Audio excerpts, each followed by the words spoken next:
Assalamualaikum warahmatullahi wabarakatuh. Perkenalkan, saya Syahsyana Bilalutan, mahasiswa BINUS University jurusan Business Law. Dalam hal ini saya akan membahas mengenai alasan mengapa warga negara memerlukan perlindungan dari tindakan pemerintah. Jadi, pemberian kewenangan bebas atau free assignment dalam konsep negara hukum modern kepada aparatur pemerintah dalam menjalankan fungsinya dapat menimbulkan terjadinya tindakan pelanggaran hukum terhadap warga negara. Oleh karena itu, diperlukan perlindungan hukum bagi warga negara terhadap tindakan hukum pemerintah yang merugikan tersebut. Nah, dalam rangka perlindungan hukum, keberadaan asas-asas umum pemerintah yang baik memiliki peran penting sebagai tolak ukur tindakan hukum yang diambil oleh pemerintah. Nah, ada beberapa hal yang menjadi alasan warga negara harus mendapatkan perlindungan hukum dari tindakan pemerintah. Yang pertama yaitu karena dalam berbagai hal warga negara dan badan hukum perdata tergantung pada keputusan-keputusan pemerintah, seperti kebutuhan terhadap izin yang diperlukan untuk usaha perdagangan, perusahaan, atau pertambangan. Karena itulah, warga negara dan badan hukum perdata perlu mendapatkan perlindungan hukum. Lalu nomor 2, hubungan antara pemerintah dan warga negara tidak berjalan dalam posisi sejajar.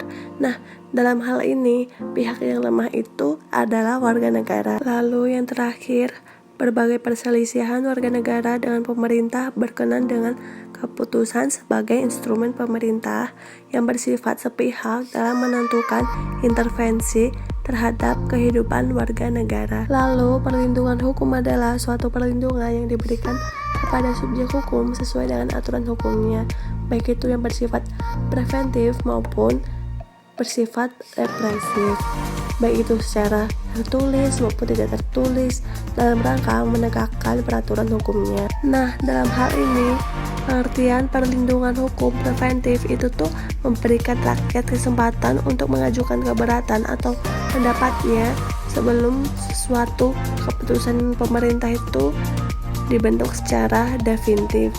Yang artinya perlindungan hukum preventif ini itu bertujuan untuk mencegah terjadinya sengketa, sedangkan represif itu tuh bertujuan untuk menyelesaikan sengketa. Menurut Sahran Basah, perlindungan hukum dan penegakan hukum merupakan conditio sine qua non, yaitu merealisasikan fungsi hukum itu sendiri.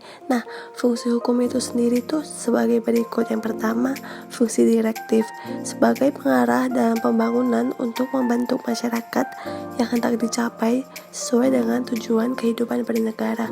Lalu nomor 2, fungsi integratif, yaitu sebagai pembina kesatuan bangsa. Nah, selanjutnya fungsi stabilitatif, yaitu sebagai pemelihara termasuk di dalamnya hasil-hasil pembangunan dan menjaga keselarasan, keserasian, dan keseimbangan dalam kehidupan bernegara dan bermasyarakat. Lalu nomor 4, fungsi perfektif, yaitu sebagai penyempurna baik terhadap sikap tindak administrasi negara maupun sikap tindak warga negara apabila terjadi pertentangan dalam kehidupan bernegara dan bermasyarakat. Lalu yang terakhir, nomor 5, fungsi korektif, yaitu sebagai pengkoreksi atas sikap tindak baik administrasi negara maupun warga negara apabila terjadi pertentangan hak dan kewajiban untuk mendapatkan keadilan.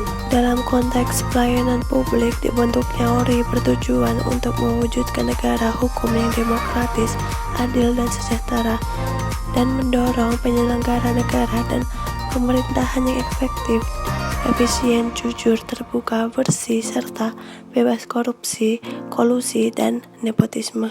Lalu, meningkatkan mutu pelayanan negara di segala bidang agar setiap warga negara dan penduduk memperoleh keadilan, rasa aman, dan kesejahteraan semakin baik, membantu menciptakan dan meningkatkan upaya untuk pemberantasan dan pencegahan praktik-praktik maladministrasi, diskriminasi, kolusi, korupsi, serta nepotisme, dan meningkatkan budaya hukum nasional, kesadaran hukum masyarakat, dan supremasi hukum yang berintikan kebenaran serta keadilan. Berikut yang bisa saya sampaikan. Atas perhatiannya, terima kasih. Wassalamualaikum warahmatullahi wabarakatuh.